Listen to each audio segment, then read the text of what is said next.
Hey everyone, welcome back. If you've been here, you know the drill by now. Questions can be put into the GoToWebinar module. We have a new Matt on board to help answer questions for CRISP. This is being recorded and we will send this and everything out on Friday. You can also subscribe to our blog or our YouTube channel to find them that way. And I think that's it. CRISP? Thanks, Joanna. So my name is Chris McDonald, and I'm going to be talking about modified in-person events. And yeah, this was the first one that's a green color. I think everything else you guys have seen have been a different color. So, and I'm here because I love our race day products, and all of these are used for live in-person events, can be used for virtual events, and the hybrid method, which is our path forward. And if ever you want to reach out to me, feel free. My email address is crisp@runsignup.com. So what we're going to cover today are modified in-person events. What are they and why? Safety, specifically keeping your staff safe. Then we're going to go through kind of the progression of going into a real in-person race, and that is pre-race, which in my opinion, proper planning leads to successful events. Then we'll talk about your start line, and previously it was just a starting horn and everybody went. Obviously that's no longer the case. If that's presently your plan for your 2021 event, I'm going to strongly caution you otherwise. We're going to talk about the course, and that's creating a safe and fun course. And then the finish line, so having a finish line experience without a crowd. So what is a modified in-person event? So modified in-person events, it's basically the exact same thing as a previous event, but in-person racing's changed for as far as we can see it. I mean, all of 2021 is going to be different. Maybe not as shut down as 2020, but permitting is still going to be a challenge with your local, regional, state agencies. And you're going to have to change the way you've done in-person races from your starting line all the way through the course to the finish line. And this isn't just for the smaller event directors that are newer or just getting into it. It actually likely applies more to larger events as we see numbers allowed in specific places cut down. So depending on your event size, it's going to dictate what you can and can't do at the event. And we're all relearning how to put on races due to COVID and the restrictions that are in place. So some of the larger changes that we're going to talk about are elongated start and finish windows. Again, you're not going to be just saying go to everyone. You might have a longer period of time there. And if you haven't mailed anything out or done fulfillment before, that's a large part of in-person races these days. Dynamic check-in has been used significantly to reduce touch points, and then having limited on-course support. So even 5Ks previously would have 1, 2, maybe even 3 aid stations out on course, and that just might not be the case for a while, which might make it easier to plan, but you do need to communicate that kind of thing to the athlete.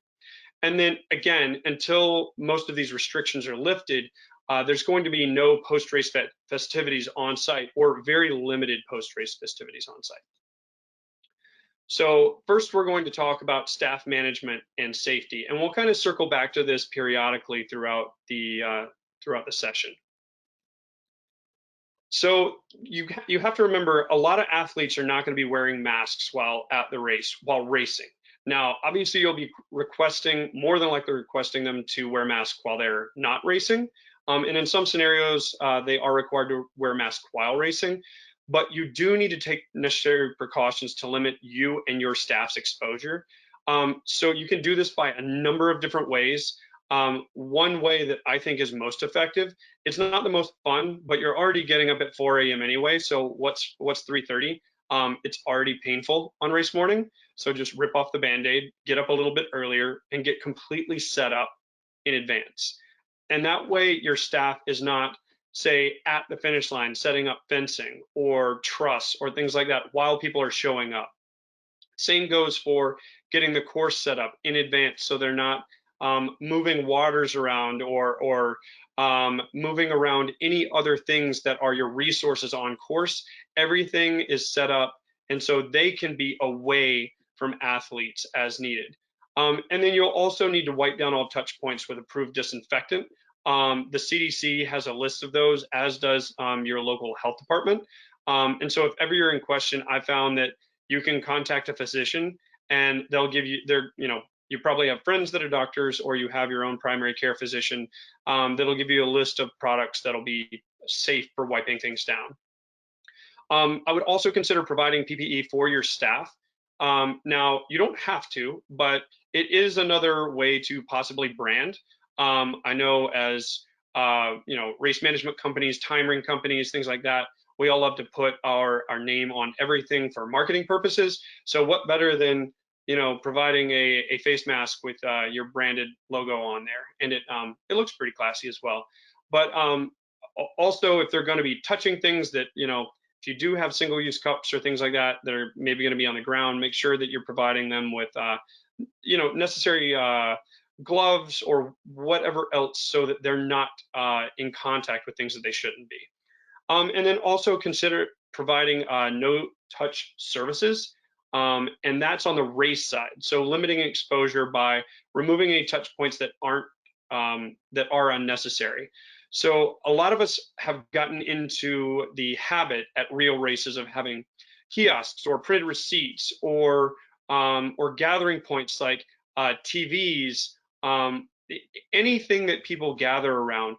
Removing those, and yes, it does decrease the race experience. We'll talk about other ways to increase the race experience or elevate the race experience.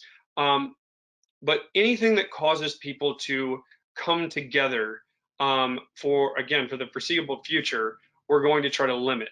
And so things like offering self-managed water with foot pedals, things like that. And also offering things like race joy, timing, and being able to communicate remotely to your athletes. And then on the timing side, if you're a timer, consider figuring out exactly how you can do remote timing. If you're a race director, don't panic. If your timer says, hey, we do remote timing, it's something that timers likely have provided you in the past, and you may or may not have even realized it. Hey, Crisp, I got a really good question. Yeah, perfect. Have you had any people with suggestions on how to manage bag drop situations? So say that one more time, sorry. How to manage bag drops? Yeah, bag drops. So this event in this picture actually did just that. What they did was, two schools of thought. One, you offer bag drop. One, you don't at all and request them not to bring anything to the race other than what they're going to be running in. So with the bag drop side, what they did was they had single-use bags they would hold out. People would put stuff in and then they would close it. So theoretically, the volunteer wasn't touching any of their stuff, and that bag was numbered with their bib number on the outside. So the only thing that was happening was the bag was being put out for things to go inside of. And then the athlete would come back with their bib number after the fact. So, and on that same tune with packet pickup, because bag drops and packet pickup are very, very similar, you can see this person is behind a plexiglass shield. They are checking someone in. You can barely see it behind the thing here, but there's a tiny little slot in the plexiglass for people to pass stuff through. There's disinfectant on one side. There's hand sanitizer on this side. And even though it's plexiglass, they're still wearing a mask. So if you have access to all of this, or you have the resources to purchase or make all of this, then fantastic. The safer you can be, the better. And the safer your athletes are going to feel, and they're going to respect that. So with the packet pickup side, you do need to plan for social distancing. And the biggest part of that is communicating the plan in advance. And that's not just for the packet pickup process, it's for all parts of the race.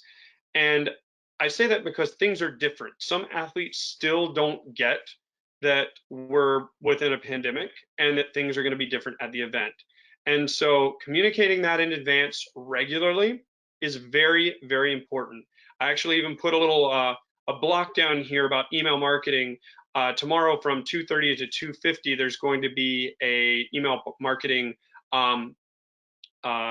tidbit. I don't know exactly what we're calling them, but on how to set up your email marketing and how to use it most effectively. So Also, spreading out the stations if possible. Now in this picture, they couldn't spread out the station. There's only one station, but they do have a way to limit crowds. They show them how they come in and how they go out with X's on the ground for where they should stop. There's a plexiglass shield in front of the staffer there, and they're wearing a mask. So again, you also need to have a plan to manage and limit the crowds to enforce this social distancing. I've heard of events using FM radios and emailing in advance and saying, hey, we're going to be on like 88.1, telling you when the next bib sequence can come to packet pickup or to the start line. You could set up text alerts, and you can put out signage for where people can stand, what dots they should stand on, things like that. And which is the next bullet point, using cones, flags, dots on the ground to show safe distances.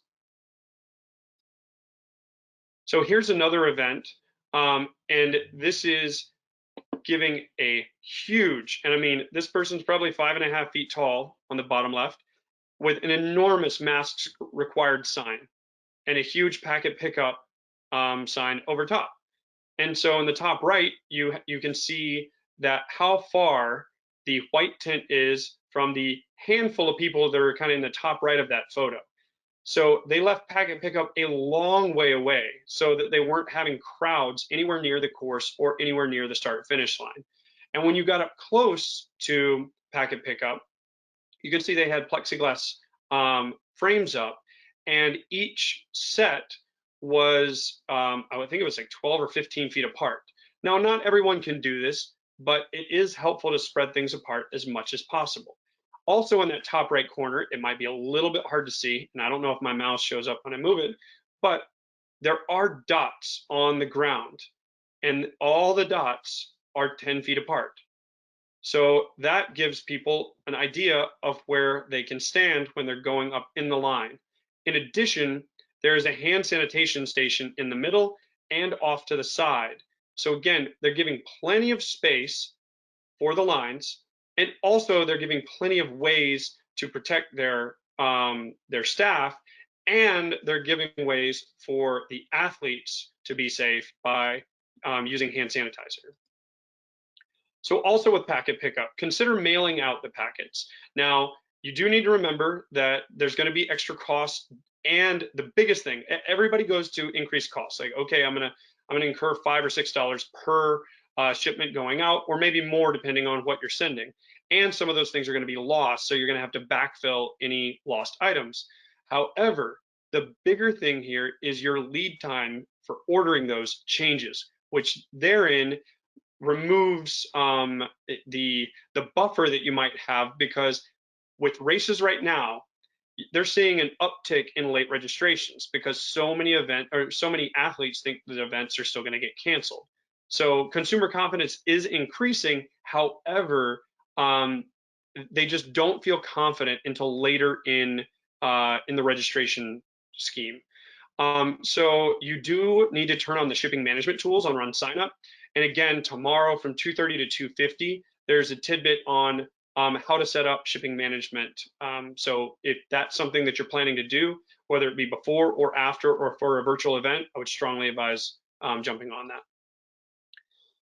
So other thing at packet pickup, make sure you're using RunSignup's check-in app for greater efficiency. So again, this tomorrow from 2:30 to 2:50, there's a check-in app. Some of these do coincide. We are recording all of them, so you can go back later and check them out. But a lot of events have figured out during the pandemic that if they use the QR function, the QR scanning function of bibs, then they can have a completely no-touch service with the bib itself. So, and quite literally, you're printing. You do need to use a bib with a QR code or a barcode on that bib.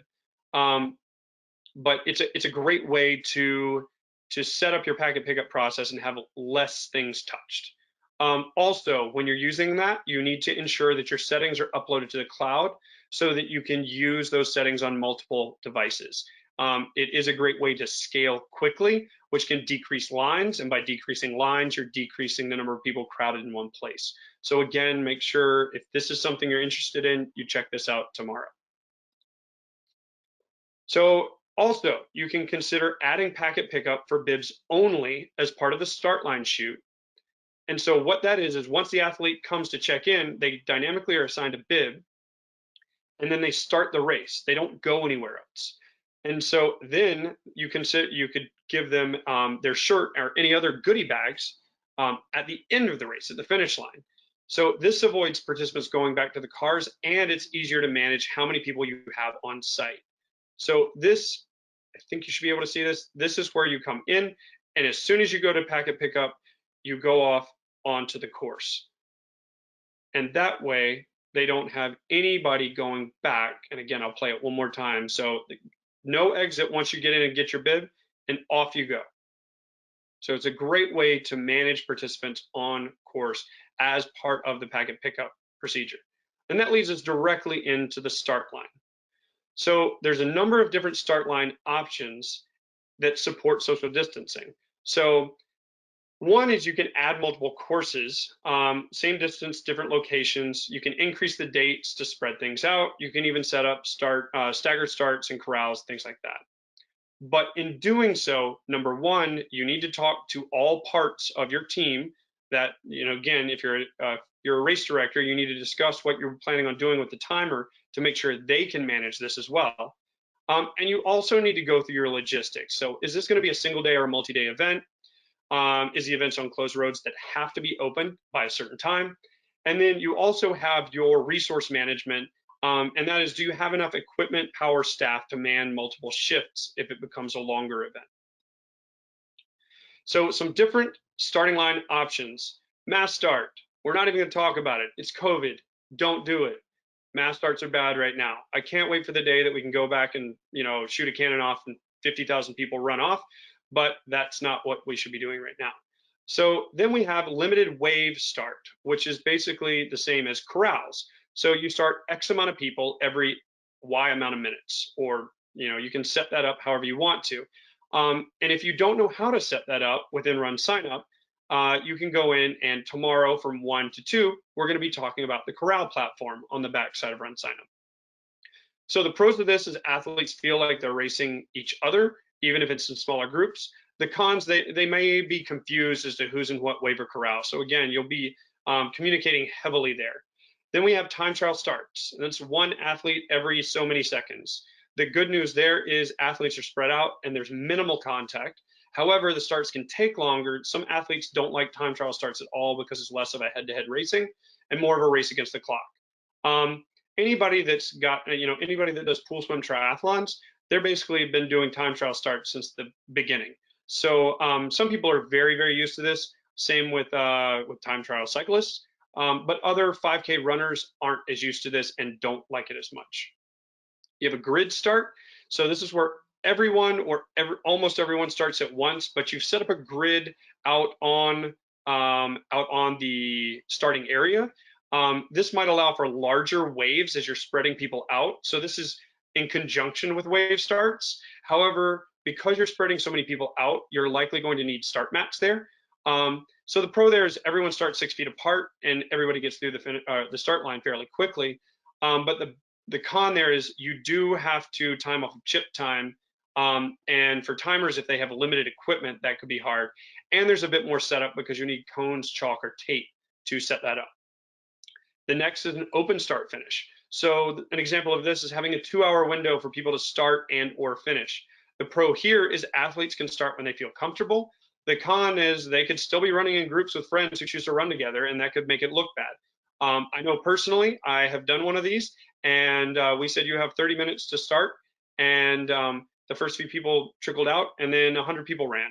And that's the last time we did it. So if you're going to do an open start finish line, you need to have a secondary way to thin out the number of people running at any given time.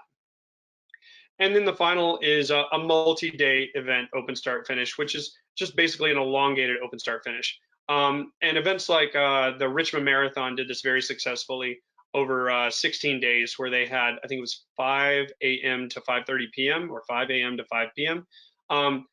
The pro here is plenty of time for athletes to spread themselves out. The con is it's a multi-day event, and you're going to be out there for a very, very long time.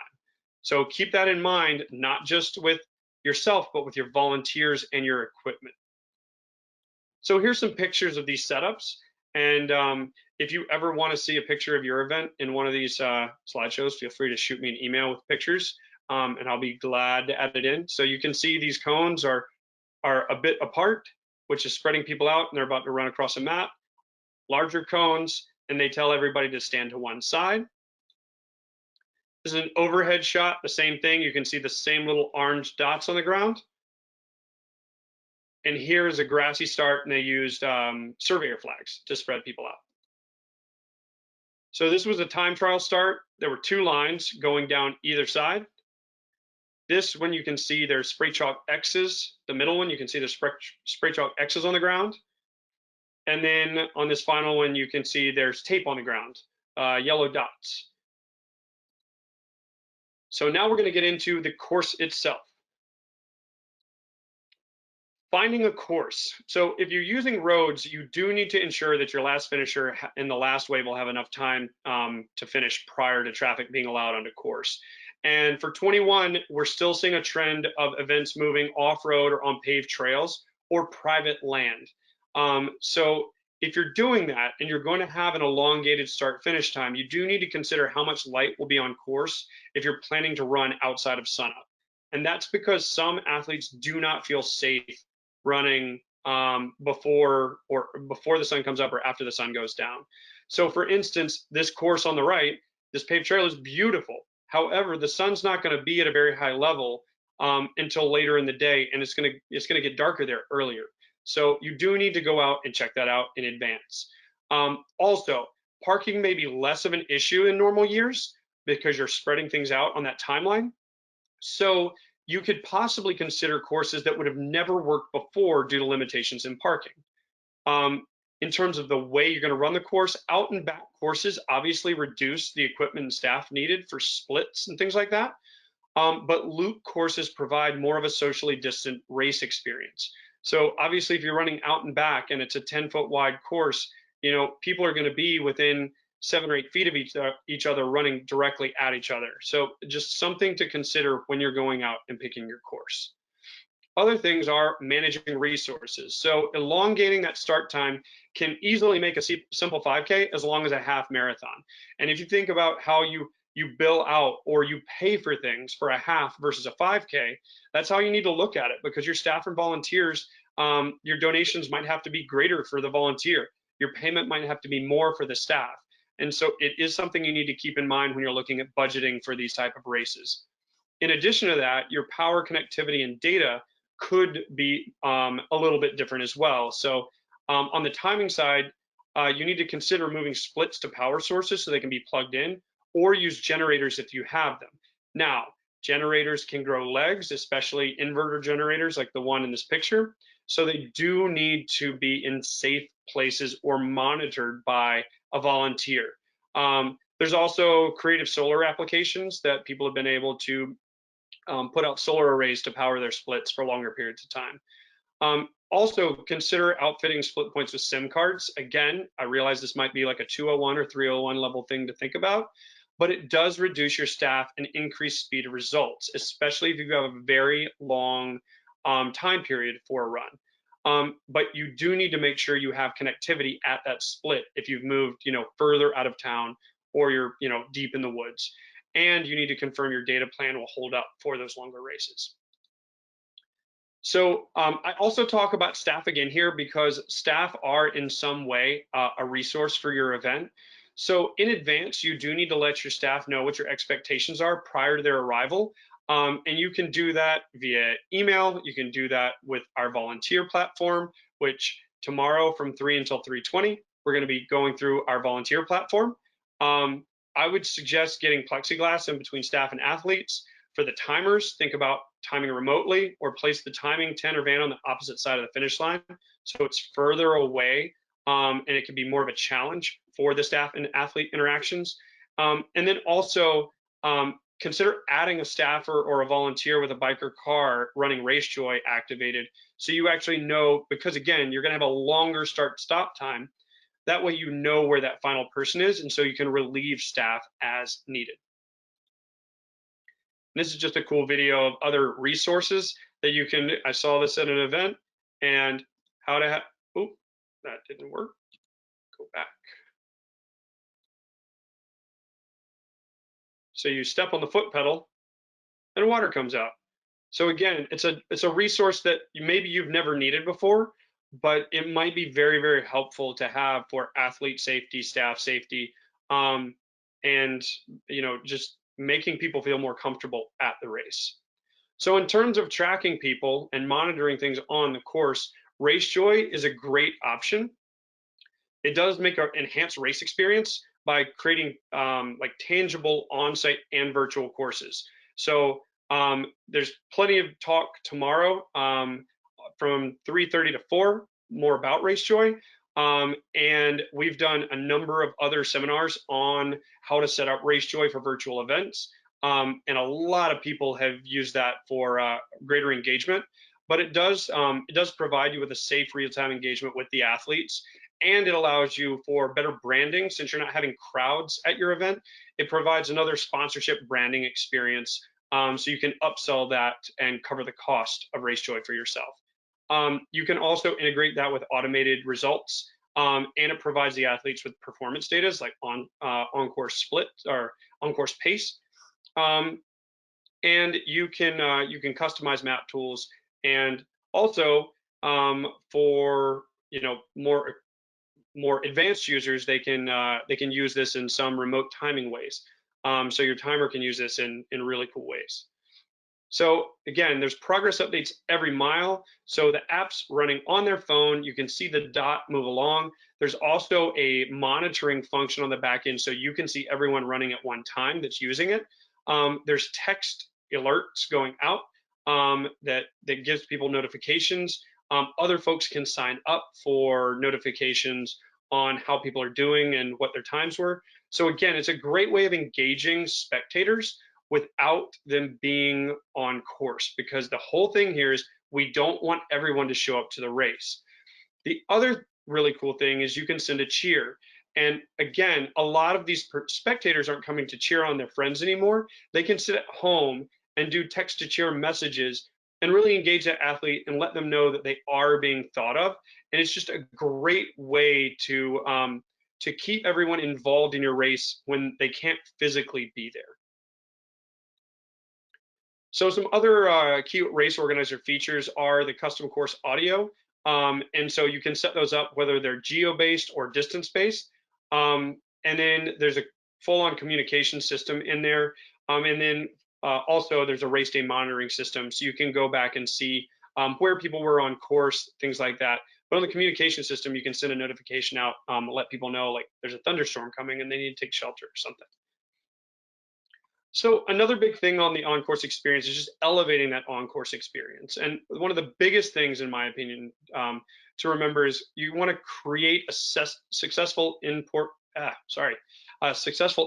modified race course by making it safe and responsible, emulating a normal race scenario as much as possible, and using all the tools at your disposal. Because the greater the value that the athlete feels like they have in their participation, the more than likely they're going to come back and race with you again. And one of the other tools that you could use to do that is the photo platform. And tomorrow from 2 to 2:20, there's going to be a course on the photo platform. So now, building out the finish line. So we want to ensure before the finish line that we have results delivery set up. So talk to your timer and see if they can set up text and email notifications and make sure those are turned on. So again, we already talked about 2021, there's going to be a limited need for kiosks and scrolling TV.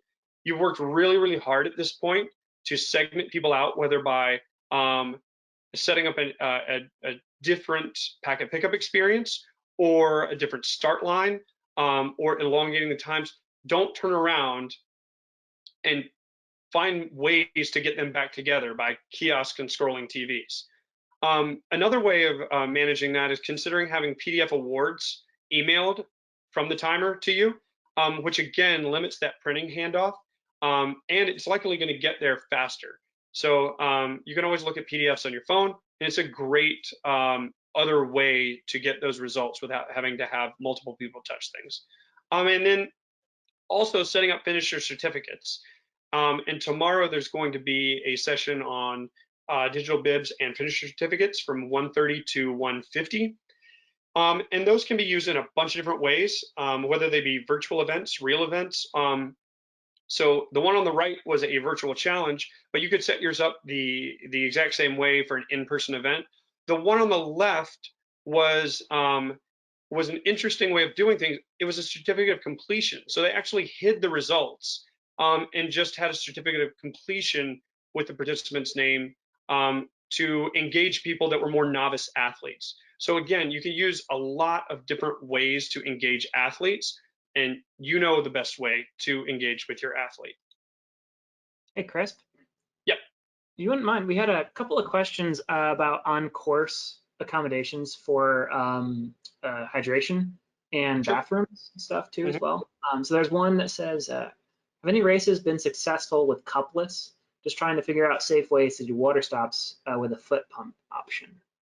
Yeah, so they had those foot pump options on course, and they required athletes to run with a reusable water bottle. So, and that's another branding experience that you could get into too, is by they get a T-shirt or they get their bib and a water bottle if they would like one at check-in before they go run, and they can fill it up right there.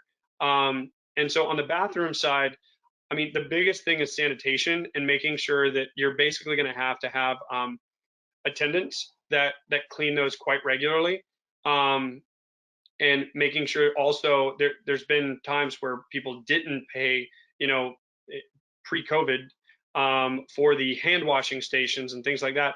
That is basically you can't do that anymore. You must have hand washing stations available for anyone in those scenarios. And so, yeah, I think that answers both of them. Yeah, and one more thing I'll say is that I've put on many trail events in the past where my company actually required we were going cupless completely. And so we provided, actually another person mentioned this, the Hydro Pack by Speed Cuts by Hydro Pack was the brand.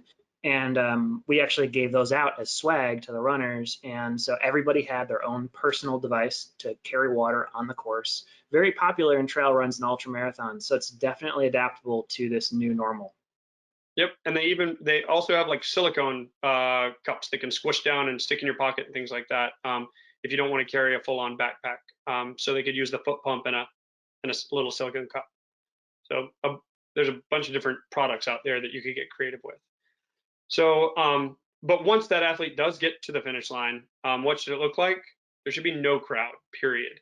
And so, I mean, this is in the middle of a race. This is in the middle of a race that had 5,500 participants. So there's no one around. And why? They made sure that they communicated that people could come at any given time and run, and it gave just so much time that everything spread out. So again, not everyone can make things spread out as much as this event did, but I mean, you can get very creative with how to spread things out. You just really don't want crowds gathering. And again, we talked about this. You've had proper planning for packet pickup. You had a proper race start procedure. So that means at this point, you should be limiting the bandwidth of finishers. And so there should be a limited crowd at the finish line. So going back to it, proper planning leads for successful execution.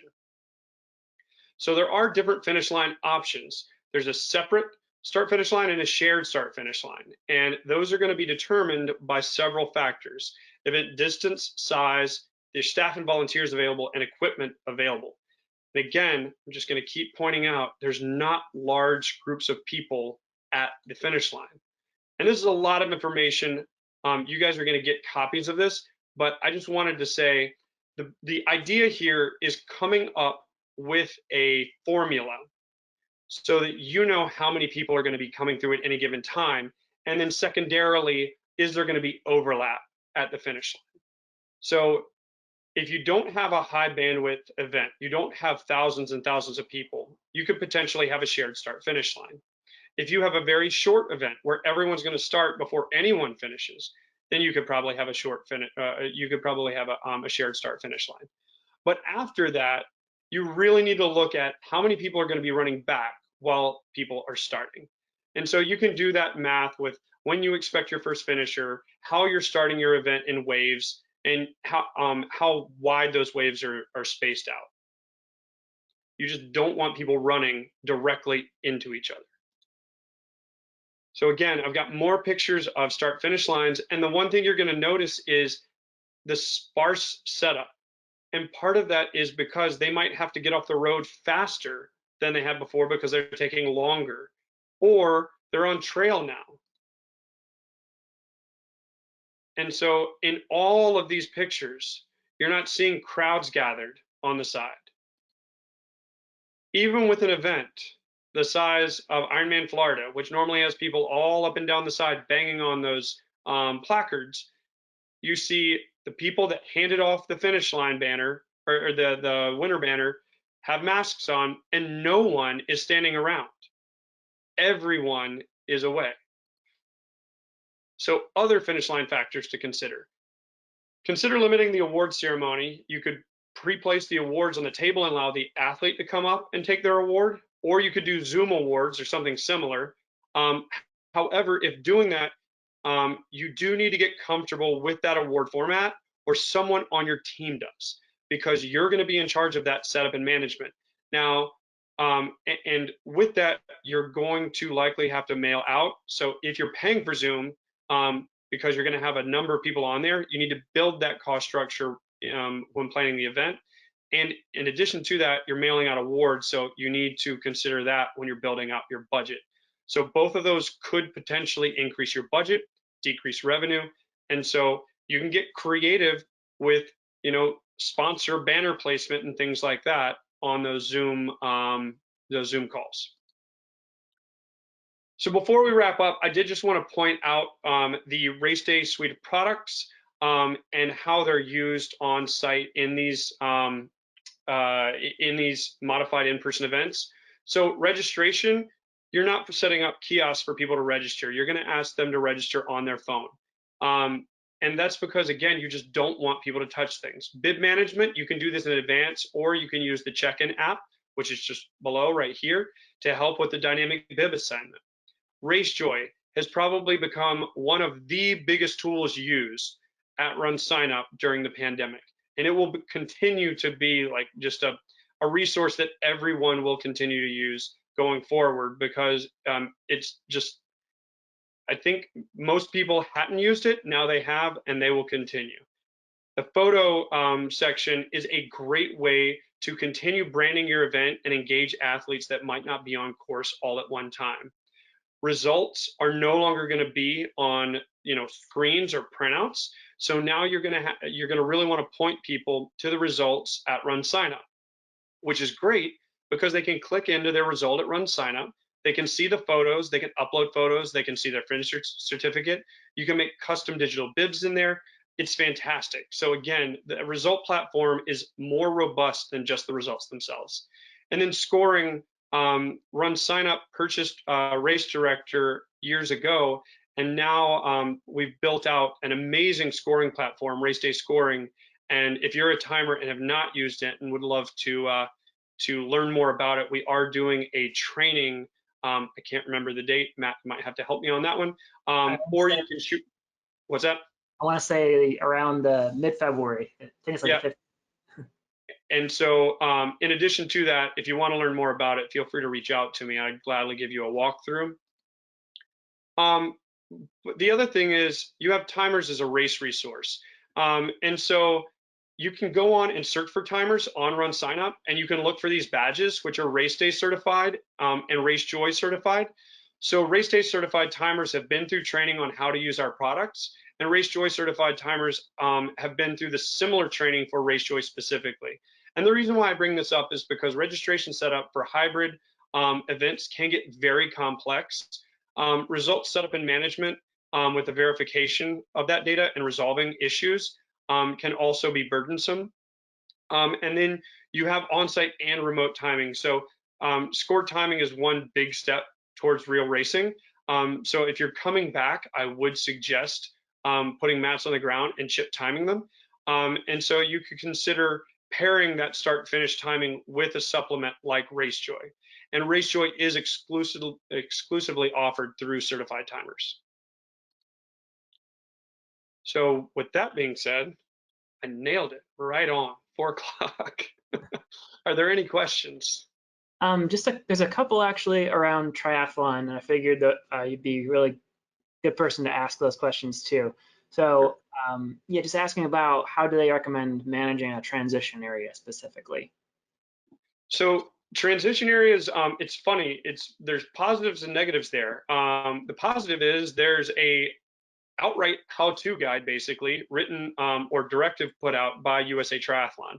I don't have that link with me, but if you shoot an email to like, I don't know if it's client services or something like that at usatriathlon.org, they can share that with you. I believe it's also on their race director hub on the back end.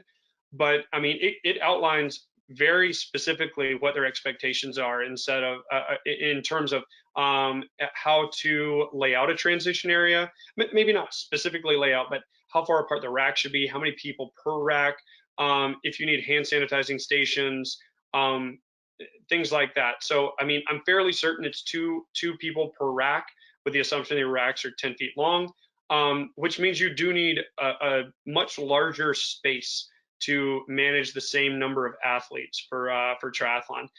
And I want to say almost every single triathlon race director that I've spoken with is considering going to time trial starts, even for open water swims.